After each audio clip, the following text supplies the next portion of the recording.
Welcome back to the second session of developing your partnership ecosystem. And for the people that have not listened to the first session, briefly talk about who is Edouard and why you're the person to talk about partnership ecosystems. Hi, Cedric. Thank you. So I'm Edouard. I'm a consultant specialized in helping SMB company in the digital industry to develop their sales. And within the development of their sales, there is a very important, a growing part, which is the channel, the partnership ecosystem. So thanks, Cedric, to give me the opportunity to talk about this growing activity, because we can consider today that more than 70% of the revenue that a software and more in general a digital company can generate is through the partnership ecosystem they are able to build. Yeah, that's a very fundamental number, and I know you have developed quite a number of partnership models and programs for vendors. So that's why I thought you were really the person to work with. So, and in the previous sessions we were talking about on a high level why it is important and why you would build a partnership ecosystem. So in this session we're gonna cover the answer to the question the how. So maybe then start with how do you start building a partnership ecosystem? Building a partnership ecosystem requires a process. You know the process for direct sales. You know the lead generation process, the deal process. For partnership, that's exactly the same. You need to define very specific milestone steps to follow. Why? Because building a partnership ecosystem requires a couple of months before getting the first results, and you need to invest time, to invest resources, and first of all, as I tried to explain in the first session, you need to have the commitment, the internal commitment, of course, of your executive team, and also of all the people involved in your company to support the strategy.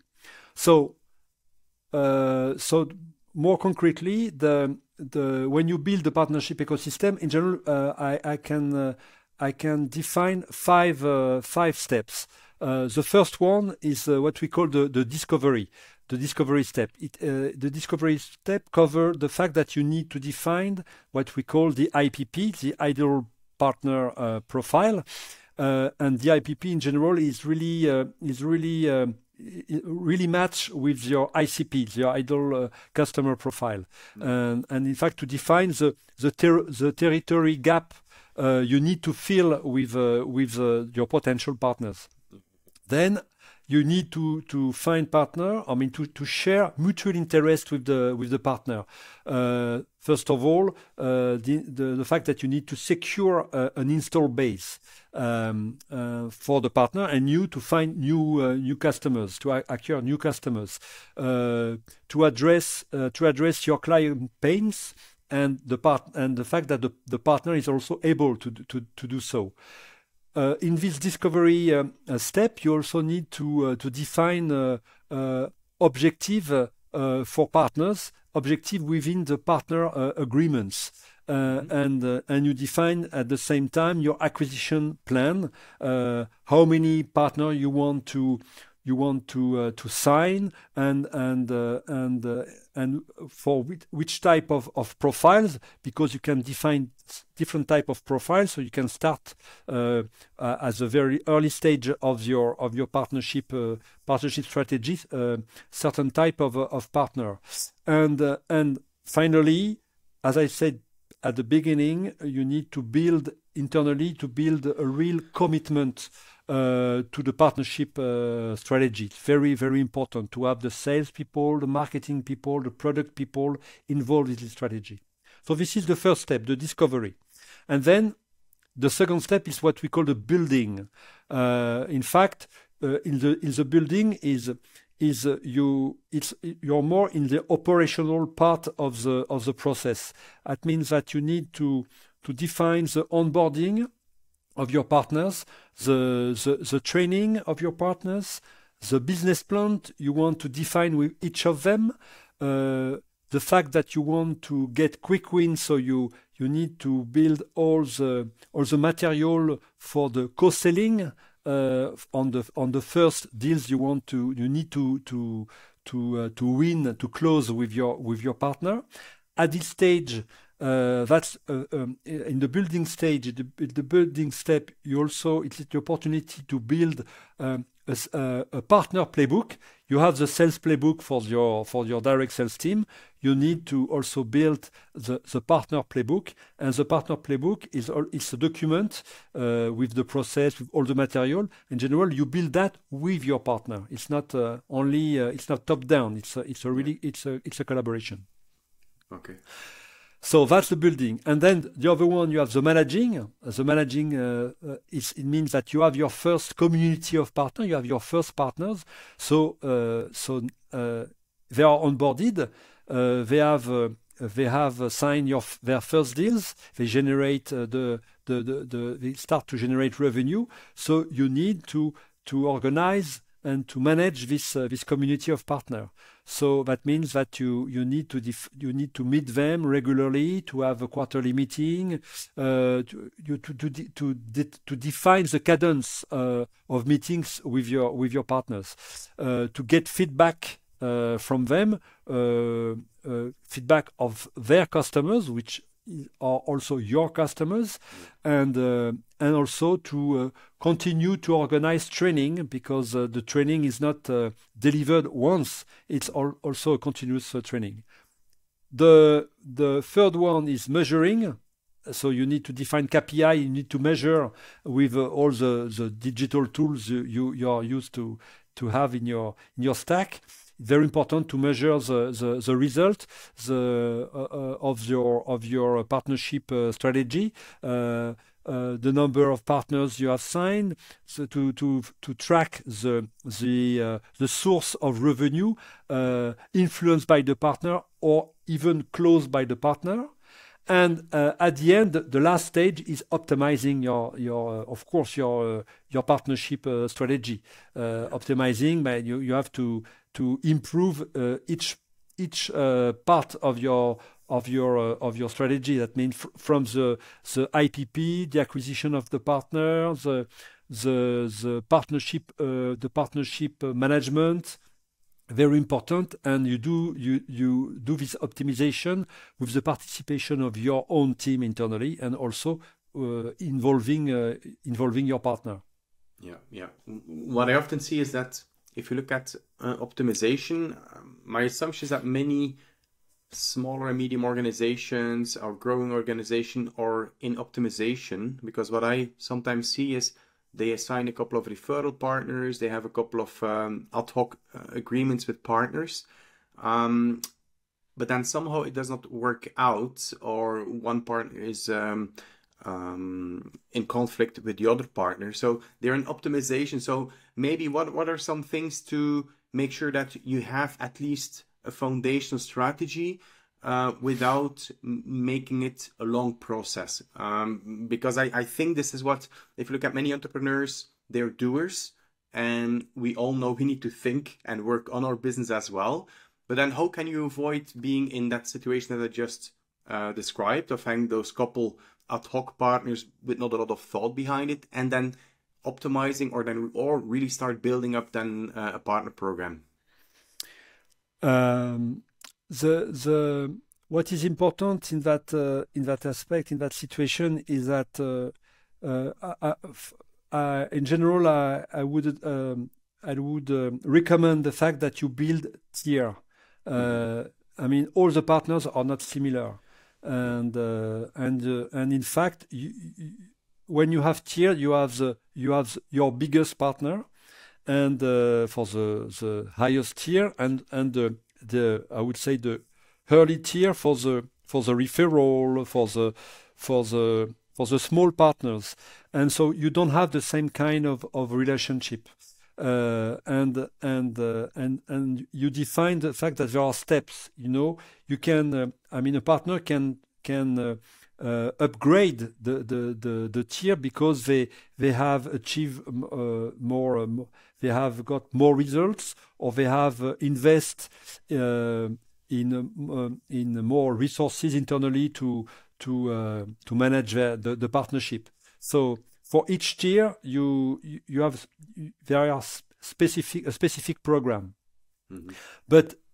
what they have all in common is that it's very important within your organization. Is in general, when you start building that kind of ecosystem, in general, you have very few resources. Maybe you have 1 or 2 persons, and they do everything. I mean, they define the IPP, and then they build the acquisition program. And when they have signed the partner, they onboard, they train with the support of other people, and then they do what we call they play the role of the partner manager, the partner account manager, the PAM. Yeah. And at the beginning, it's the way many startups work. Is you do all this step by step, but it's the same person. But when you got a critical mass, it's very important to specialize and to have people involved in the acquisition, people involved in the operation. I mean that they do some channel marketing, they work on the training. They are operations, and a third type of role, which is the partner account manager.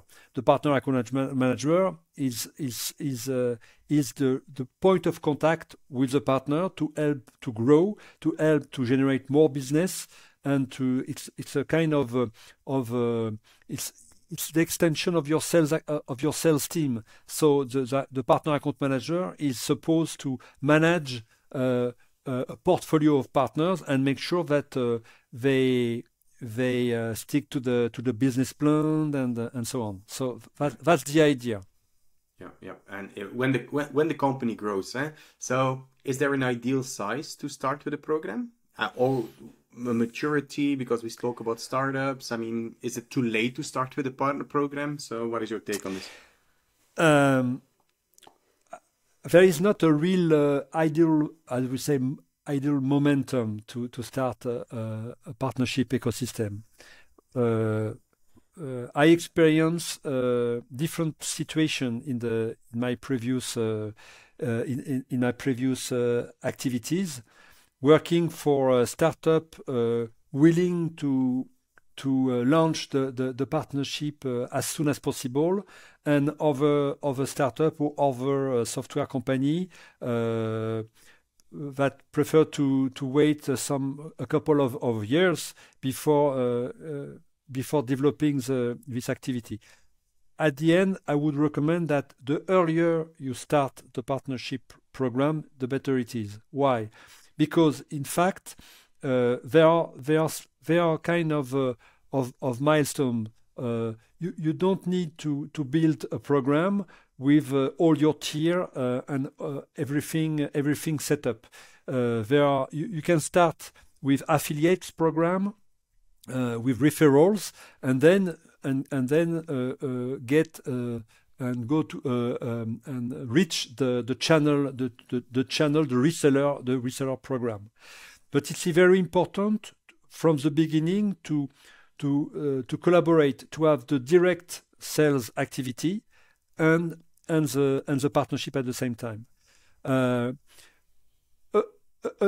Let me give a very easy examples. I know a French SaaS company was just raised Series A, and they decided to start building their partnership program as soon as possible. But they started to work with the integration program, which makes sense. I mean, they have a solution, and they know that it's very important that the solution is able through API to be integrated or to integrate over other vendors, other solutions. And it's very important because that demonstrates that their ability to collaborate with third party. And that's the easiest way, because from a technological point of view, now with API, it's very easy to build that kind of partnership. And from this partnership, technological partnership, it's easier to start building a sales program. I mean, okay, let's do some co-marketing to sell our solutions, and that's a good way to test. That's yeah. Okay. And finding partners are also crucial. We spoke about we go deeper into defining the IPP, but then you need an acquisition strategy as well. So how do you start with partner acquisition? How do you set it up? Okay. So the first thing is you work on your IPP, and maybe that's the first very important step. You know, when you did that for your customers, that's exactly the same kind of effort you need to make. Mm-hmm. Then, in a partner acquisition program, what are the major components? The first of all is the value proposition of your program. Is why a partner should collaborate with you. So, what are the benefits from a business point of view, but also what kind of pain, of needs the partner will address with your solution, with partner, thanks to the partnership with you.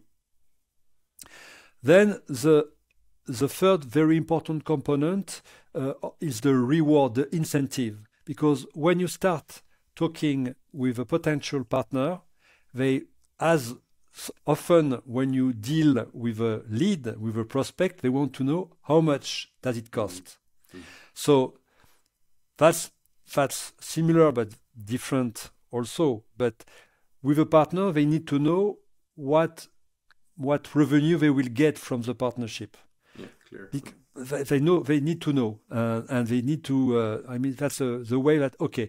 And then in your partnership program, you have to clearly define the onboarding and the training, because when you decide to partner, you need to invest times, and you need to have within your organization people that will take time to be trained on your solutions.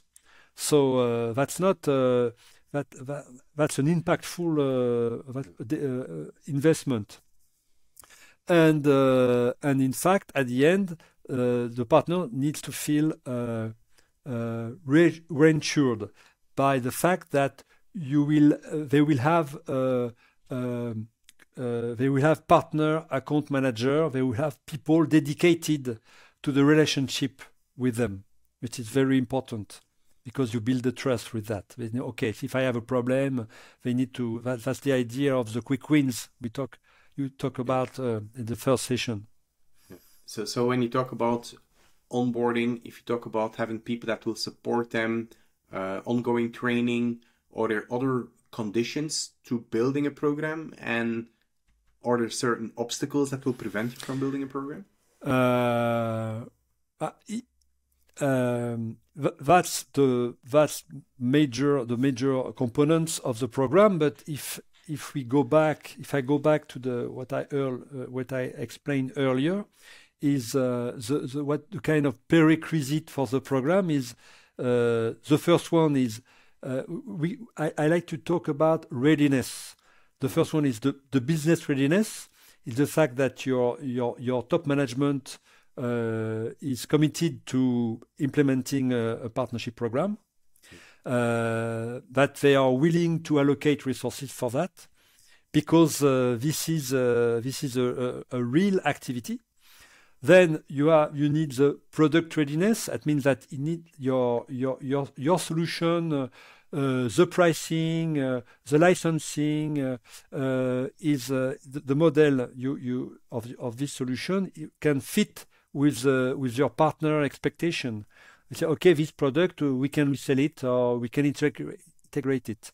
Then they know that they can make sure that your partner will be able to resell or even to support your solution without directly, independently.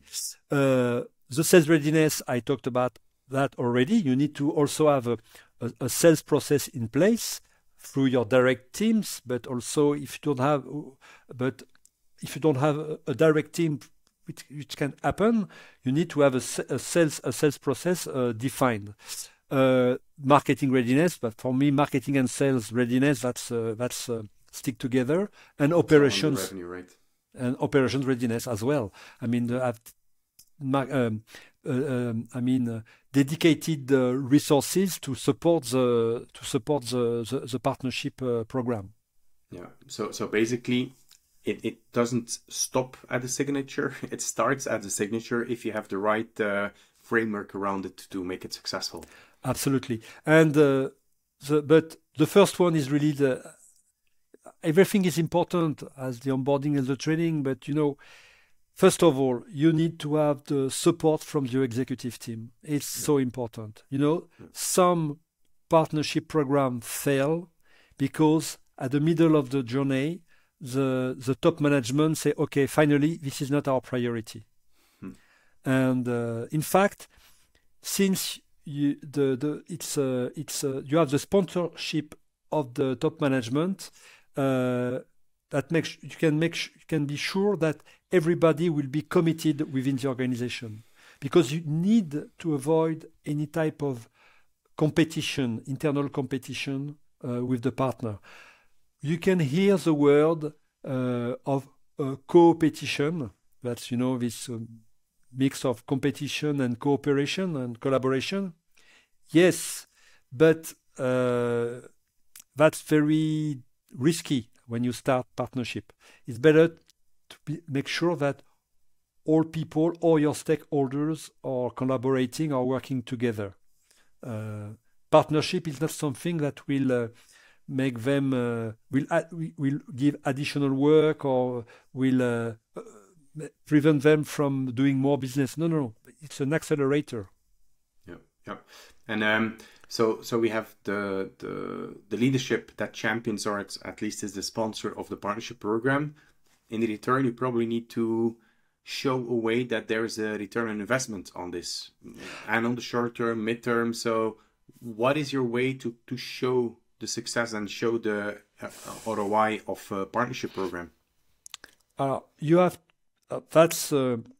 several things you can implement, you can use. First of all, you can build a very formal ROI, return on investment, for your potential partner.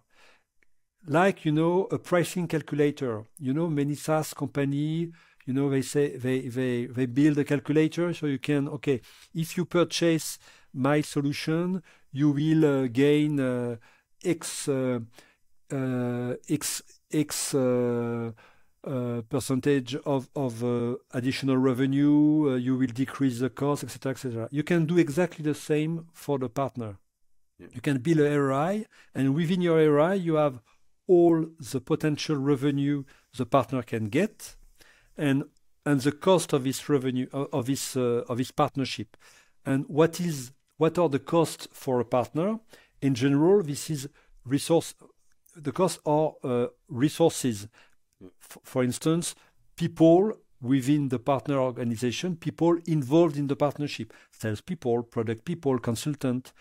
So you can so in fact you can easily calculate a margin, and you can. So the idea is to demonstrate that the margin can increase. You have an initial investment, and then through the potential revenue you can get, and with an accelerator process, you can increase your revenue and increase your margin. Yeah. So that's very important. So that's the ROI for your partner acquisition, and internally. In fact, that's also there is a tricky point in the partnership ecosystem rationale, is that you have some people who have some doubt about partnership. They say, okay, I will since I have partners, I will get less revenue. Yes, you will get in the first very early stage of the partnership program less revenue, but your cost of acquisition, your customer cost of acquisition will decrease. You will have less direct sales people involved, and in fact you say, okay, I will maybe I agree to lose 1-2% of margin, but I will accelerate the acquisition of new customers, and the cost will be much more lower through this kind of program. So this is also an important point to explain the benefit. Yeah. The good thing in a partner program, you can say if you want to go fast, go alone. But if you want to go far, go in group. Absolutely. And so you spoke again about you spoke about the executive sponsor, the leadership team. With them, you also spoke about partnership manager, training. So, who owns the partnership model? Because you also said about co-opetition. I have seen mature organizations, where channel, as you said, was in competition with a direct sales team. If you talk about ownership, do you see one revenue leader managing everything, or how do you see it? There are several types of organization. The first, the sponsorship, I would say, as I said previously, that this is the top management, this is the executive team, and then you can have a partner department, a partnership business unit to start. But I would recommend that, in fact, you could have what we call a CRO, a chief of revenue, who is responsible for the direct sales and for the partnership. For the sales part of the partnership strategy, because the partnership strategy, there is not only sales. There are a lot of things. There are also customer success, product. So this is not only marketing, for sure, not only sales. But to avoid competition, or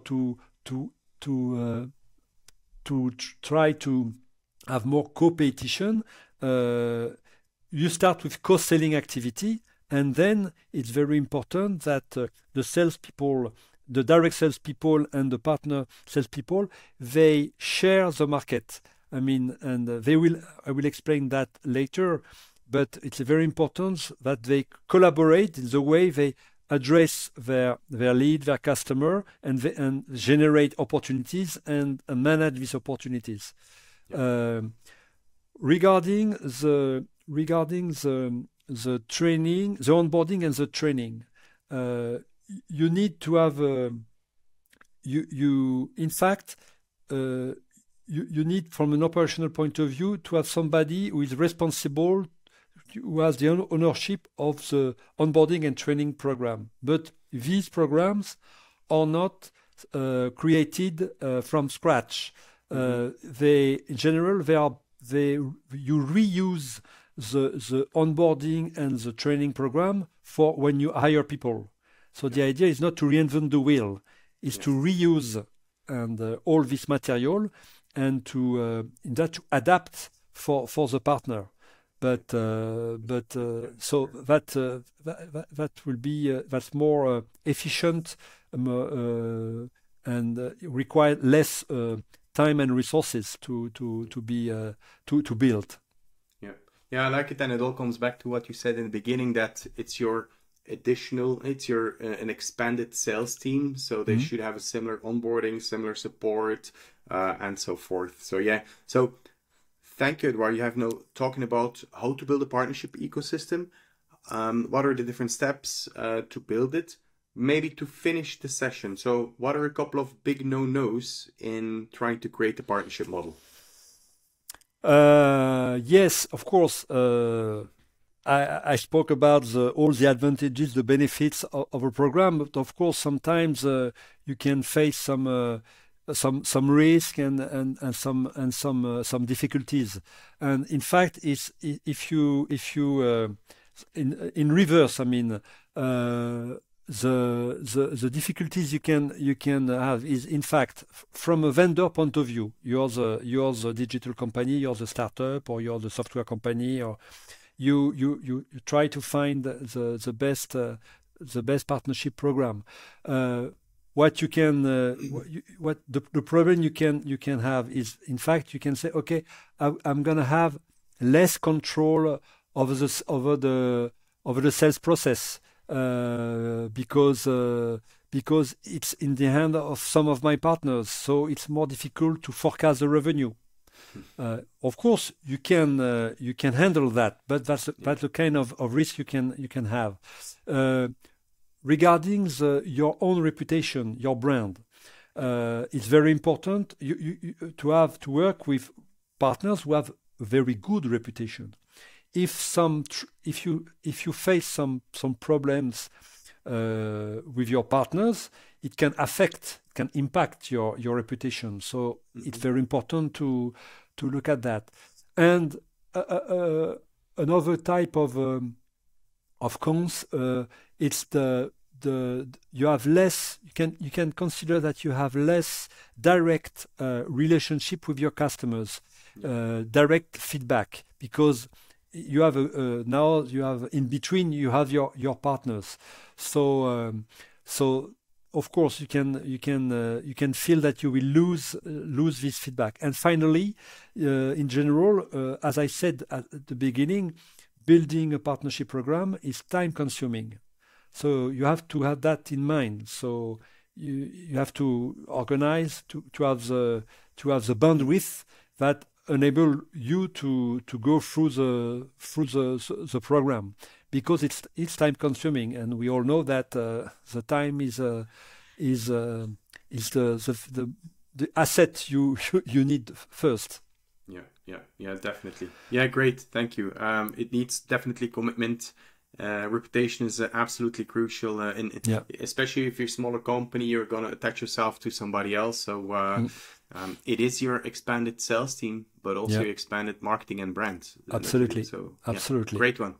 Great second session, Edouard. I'm looking forward to the third session, where we go deeper for the people listening into how to define your ideal partner profile, building on a persona, going deeper into the onboarding.